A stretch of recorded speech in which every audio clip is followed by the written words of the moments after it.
Oke, halo semuanya. Perkenalkan, nama saya Bagas Eka Prakoso. Di sini saya akan menjelaskan dan mensimulasikan bagaimana cara kita mensimulasikan suatu gambar atau sketsa pada mesin CNC milling. Step yang pertama adalah kita pilih jenis mesin terlebih dahulu pada menu mesin di sini. Lalu kita klik mill dan default. Untuk step selanjutnya adalah kita dapat men-setting stock setup pada benda kerja yang akan kita gunakan. Kita klik rectangular stop, kita klik garisnya ini, shift, klik.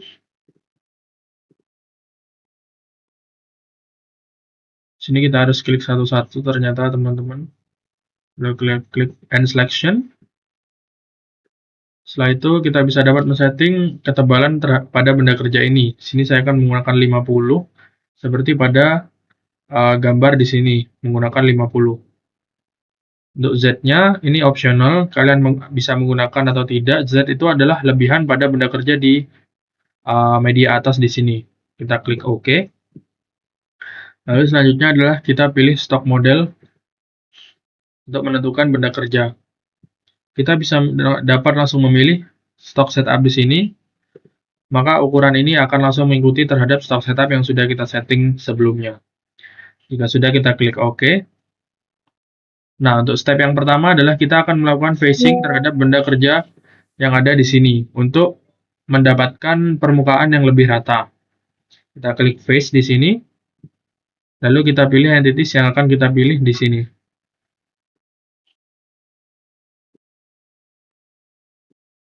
Jika sudah, kita klik enter. Lalu kita dapat menambahkan tool yang akan kita gunakan di sini dengan cara klik kanan, create tool, kita pilih end mill yang akan kita gunakan. Di sini banyak sekali pilihan. Di sini kita akan menggunakan flat end mill saja. Untuk diameternya, di sini saya akan menggunakan diameter 12, menyesuaikan dengan apa yang ada pada laboratorium CNC Universitas Negeri Malang. Jika sudah, kita klik finish. Dan jangan lupa untuk men-setting spindle speed dan juga feeding rate. Settingan spindle speed dan juga feeding rate mengikuti pada mesin yang akan kalian gunakan pada laboratorium masing-masing. Untuk holder ini kita tidak perlu setting. Untuk metode pemotongan di sini ada 4 pilihan: zigzag, one way, one pass, atau dynamic. Di sini saya akan menggunakan dengan metode zigzag saja. Dan stop to leaf-nya di sini kita setting menjadi 0 karena kita tidak akan menggunakan finishing pada tahap facing. Untuk linking parameternya di sini jangan lupa kita ubah untuk menjadi absolute semua. Dan untuk kedalaman pemakanan facing di sini saya akan menggunakan 2 mm. Jadi kita setting -2. Jika sudah, kita klik OK. Dan jika sudah seperti ini, kita bisa coba mensimulasikan pada benda kerja.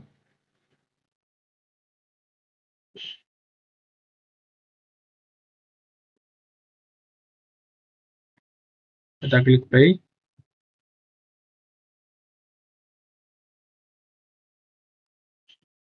Di sini cutting methodnya sepertinya masih belum kita ubah menjadi zigzag, masih menggunakan one way.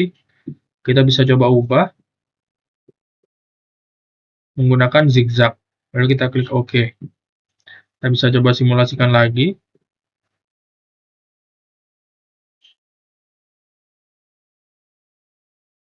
Nah, di sini cutting methodnya sudah menggunakan zigzag.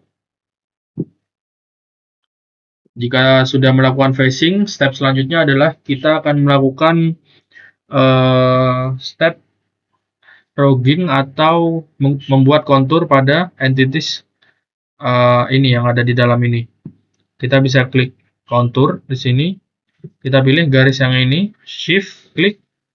Jika garisnya sudah terpilih, maka kita bisa klik OK. Kita akan menggunakan tool yang sama. Dan jangan lupa untuk men-setting spindle speed dan juga feeding rate.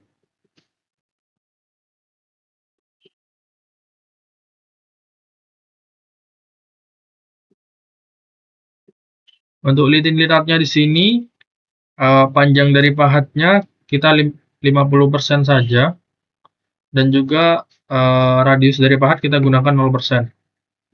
Jika kita ingin mentranslate data yang ada di kiri sini ke kanan, kita bisa klik arah panah kanan ini. Nah, di sini sudah langsung terubah. Untuk multi-page di sini, rogging number ini adalah jumlah berapa kali putaran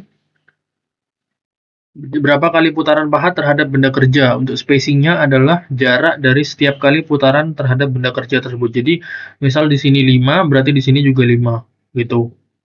Untuk linking parameternya, jangan lupa kita ubah menjadi absolute semua. Lalu untuk kedalamannya, yang ada pada gambar di sini adalah 20 mm. Jadi kita bisa setting minus 20. Kita klik OK. Lalu bisa kita coba simulasikan.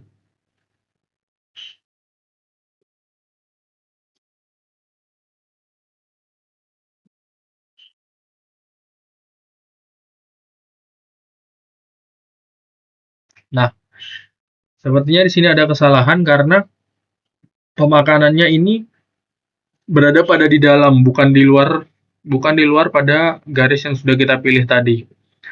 Kita bisa coba setting pada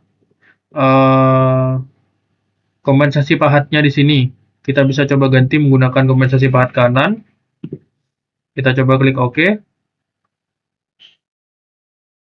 Lalu bisa coba kita simulasikan.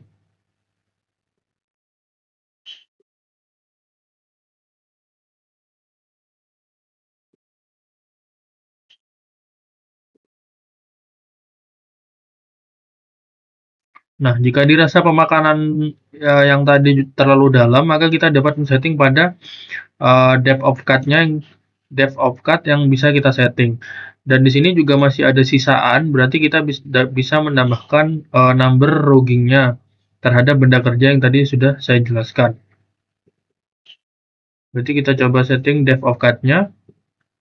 Kita setting menjadi 5 mm saja. Dan juga multi-page-nya kita coba tambah menjadi 2. Kita klik OK. Lalu kita bisa coba simulasikan. Sebelum disimulasikan, kita juga bisa mengecek di sini. Jika dirasa namun di sini sepertinya masih ada sisaan. Kita pada pojokan sini dan sini masih ada sisaan. Kita bisa menambahkan pada spacing atau juga pada rogging number. Kita coba tambahkan spacingnya saja menjadi 7. Lalu kita coba cek. Nah, di sini sepertinya sudah bersih ya. Bisa kita coba cek, kita coba simulasikan.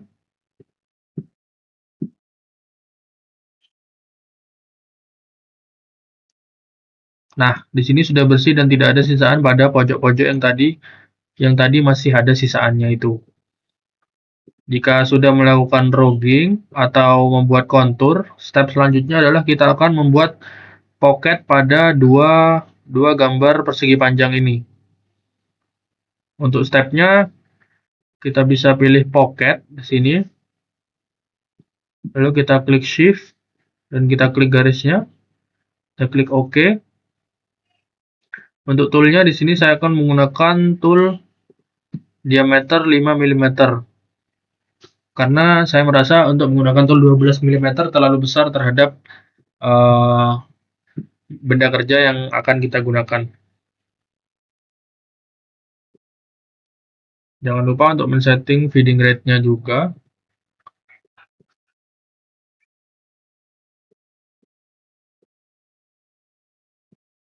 Untuk rogging step-nya di sini, kita bisa banyak memilih. Bisa menggunakan zigzag, constant overlap, atau parallel spiral, dan lain-lain. Jadi saya coba menggunakan constant overlap saja. Untuk entry motion-nya ini tidak perlu kita setting. Finishing-nya kita uncheck saja karena kita tidak akan menggunakan finishing. Dan lead in lead out-nya ini tidak usah. Depth cut-nya ini kita bisa setting untuk kedalaman pemakanannya. Kita coba setting 5 mm. Dan parameter ini jangan lupa kita ubah menjadi absolute semuanya. Pada gambar, kedalaman pada benda kerja yang paling lebar ini adalah 15 mm di sini. Jadi kita bisa men-setting kedalamannya itu adalah minus 15 mm. Jika semuanya sudah, kita bisa klik OK, dan kita bisa coba cek untuk mensimulasikannya.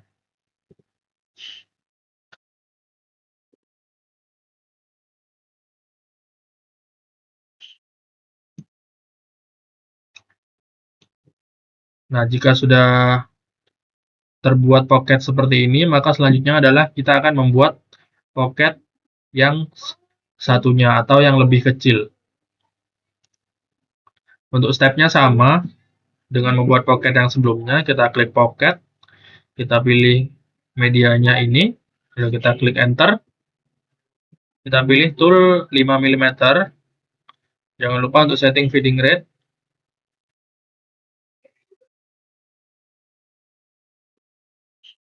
Untuk roggingnya, saya menggunakan step yang sama, menggunakan constant overlap. Untuk depth cut-nya juga sama, menggunakan 5 mm. Dan ini juga parameternya jangan lupa diubah menjadi absolut semuanya. Dan untuk kedalaman pocket yang kedua adalah 10 mm. Ini 10 mm. Maka kita dapat menuliskan di sini minus 10 mm. Jika sudah, kita klik OK. Kita bisa coba simulasikan untuk mengecek apakah semuanya sudah benar atau belum.